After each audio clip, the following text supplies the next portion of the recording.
cœur du néolibéralisme figure une foi absolue dans les vertus du marché.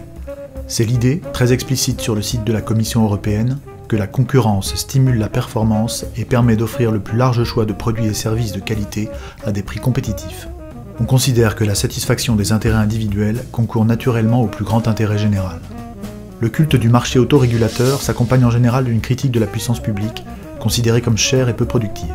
Dans la vision néolibérale, l'État est prié de garantir le cadre global où peut s'exercer la concurrence et de faire la police pour faire respecter la propriété et les contrats privés, mais surtout pas davantage. Il existe pourtant de nombreux domaines où les marchés sont inefficaces, mais pour la pensée néolibérale, le remède est toujours le même. Lorsque le marché montre des défaillances, c'est qu'il n'y a pas assez de marché.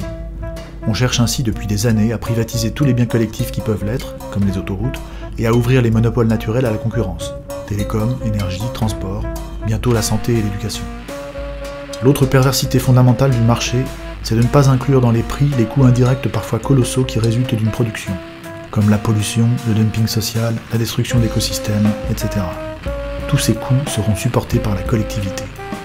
La réponse néolibérale consiste à reconnaître la valeur de ces choses en leur donnant un prix et en créant de toutes pièces de nouveaux marchés, comme les quotas d'émissions de CO2 ou les droits à polluer. Comme si l'existence d'une valeur se traduisait nécessairement par un prix sur un marché. Derrière cette volonté de mettre un prix à toute chose, on retrouve la foi en une logique de privatisation du monde. Tout est potentiellement une marchandise, et la concurrence devient la norme, bien au-delà de la sphère marchande. On le voit bien, cette doctrine fait obstacle à l'idée d'une société plus avancée, où les échanges marchands et la compétition ne seraient pas seuls au centre des relations. En vrai, le néolibéralisme a réussi à faire admettre les logiques de concurrence et de marché comme étant naturelles, au point de caricaturer totalement l'idée même d'alternative possible.